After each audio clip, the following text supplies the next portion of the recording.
à tous les amis, c'est Sweepin et soyez les bienvenus dans cette partie 2 sur la fractalité, plus précisément la vidéo numéro 3 sur la formation SMC. Les amis, avant que la vidéo ne commence, j'aimerais juste vous rappeler que le free trial est toujours disponible, ok, donc vous pouvez toujours venir dans notre formation Evo, tester gratuitement tous nos services durant 7 jours, ok, sans engagement.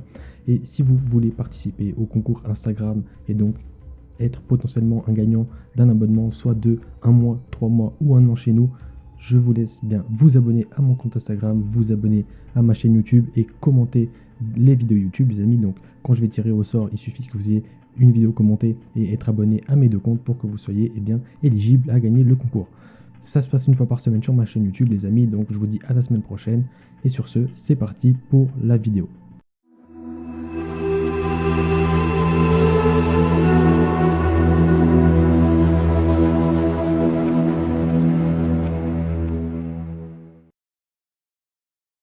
Ok, parfait les amis, donc on est reparti pour l'épisode 2 sur la fractalité et plus précisément l'épisode 3 sur la formation. Ok. Alors, pour ceux qui n'ont pas vu l'épisode de hier, je vous conseille d'abord fortement aller le voir pour comprendre mieux ce que je vais expliquer sur les graphiques tout à l'heure. Ok. Et pour les autres, et bien sinon, on est reparti. Alors, ici les amis, je vous ai fait quoi? Je vous ai fait une structure bearish H4 en vert, ok, et une structure M15 bearish en rouge. Ok. Vous allez, je vais vous expliquer pourquoi j'ai fait ça et ensuite sur les graphiques, vous allez mieux comprendre. Ici, on a deux phases, ok, on a bien deux phases sur notre structure H4, ok. On a la phase d'impulsion à ce niveau-là, ok, et on a la phase de retracement à ce niveau-là, ok. Très important, retenez bien ça, impulsion, retracement. Impulsion, ici, et maintenant ce qui suit, logiquement, ce serait un retracement, ok. Ici, en H4, on a notre impulsion, notre retracement, et on est bearish. On retient ça, pas de souci. Donc, sur la phase d'impulsion ici, notre M15, hop, hop, hop, il va être quoi? Eh bien, il va être bearish aussi. Ok, c'est logique. Si notre H4 il baisse, notre M15 il va baisser aussi. Ici, vous voyez, sans que notre H4 vienne break the high, ok, donc c'est la phase de retracement, sans qu'on passe bullish, juste on retrace, eh bien, lui, notre M15, par contre, qu'est-ce qui va se passer? Lui, il va passer bullish, ok? On va avoir des highs qui vont être break, des lows qui vont être créés, des highs qui vont être à nouveau break et des lows qui vont être créés, ok. Donc on aura un H4 qui maintiendra sa trend bearish, ok, mais par contre on aura un M15 qui lui sera passé bullish, ok. Donc on le remet de côté, hop hop. Et donc qu'est-ce qui se passe ici? On a notre M15 boum boum boum boum boum qui repasse bullish. Ne vous inquiétez pas, restez toute la vidéo, je vais vous expliquer pourquoi c'est intéressant que notre M15 ici passe bullish. Et une fois que la phase de retracement sur notre H4, elle est terminée, et bien, boum, qu'est-ce qui se passe? Notre M15, vous voyez, on rebreak des lows, des highs, enfin, des highs sont créés, on crée des lows, les lows sont break, boum, on crée des highs, les lows sont break, etc., etc. Okay, donc, retenez bien ça. Quand on a une phase d'impulsion comme ça sur notre H4, et bien, notre M15, il va suivre. Okay, il va être quoi? Il va être lui aussi baissier, il va être bearish. Quand on a une phase de retracement comme ça sur notre H4, eh bien, on aura logiquement un shift d'order flow, une shift sur notre trend M15 qui, elle, passera bullish jusqu'à un certain moment. Okay, je vais vous expliquer dans les prochaines vidéos jusqu'à où. Vous pourrez savoir si le retracement se fera jusqu'ici, s'il se fera jusqu'ici ou s'il se fera jusqu'ici. Okay, donc vous allez vraiment pouvoir maîtriser tout ça et faire un petit peu tout ce que vous voulez sur les graphiques. D'accord, donc impliquez bien, d'accord, retenez bien tout ça sur la fractalité, d'accord, parce que c'est vraiment la base des bases pour comprendre tout le reste de la formation, ok, donc retenez bien ça, ok. Maintenant, les amis, ce que je vous propose, maintenant que vous avez compris sur les dessins comment ça fonctionne, je vous propose de passer ici, du coup, sur les graphiques, ok, et sur les graphiques, vous allez mieux comprendre, je l'espère, ce que je vais vous expliquer depuis hier, ok. Alors, imaginons ici, les amis, qu'on soit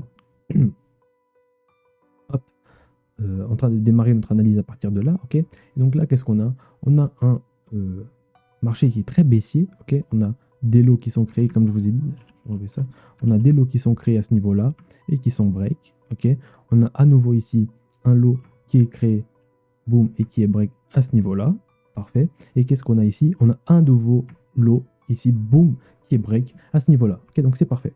Maintenant, si on trace notre structure, donc c'est-à-dire notre high, notre low, et eh bien on avait quelque chose comme ça, comme ça, comme ça, comme ça, ou même ici, ok.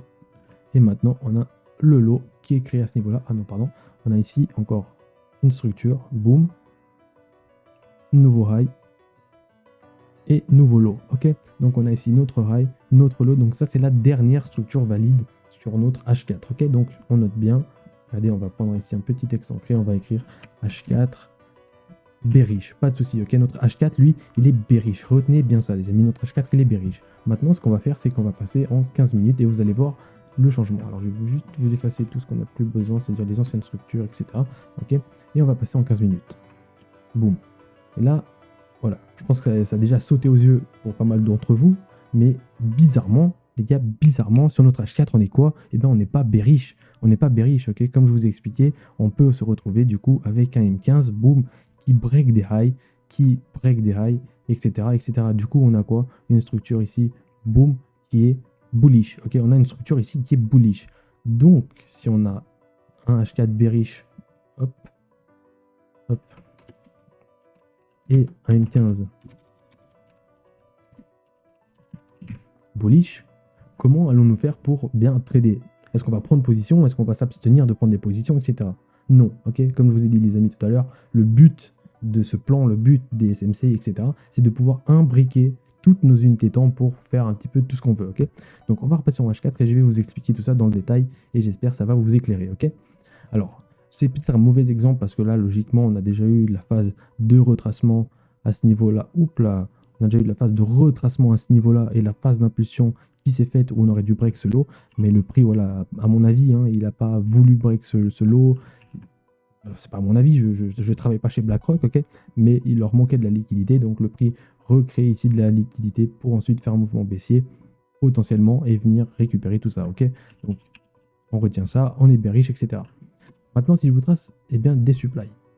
Je sais qu'on n'a pas encore vu les supplies ensemble ni à quoi elles servent, ok, mais le but c'est que vous compreniez, eh bien que vous ayez un exemple de la fractalité et à quoi elle sert.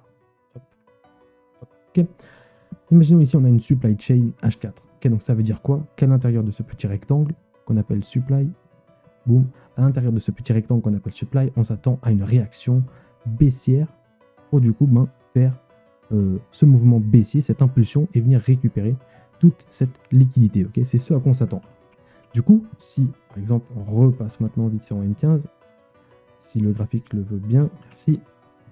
Si on repasse en M15 et imaginons qu'à ce niveau-là, les amis, donc on était bullish, on a pris un achat à ce niveau-là.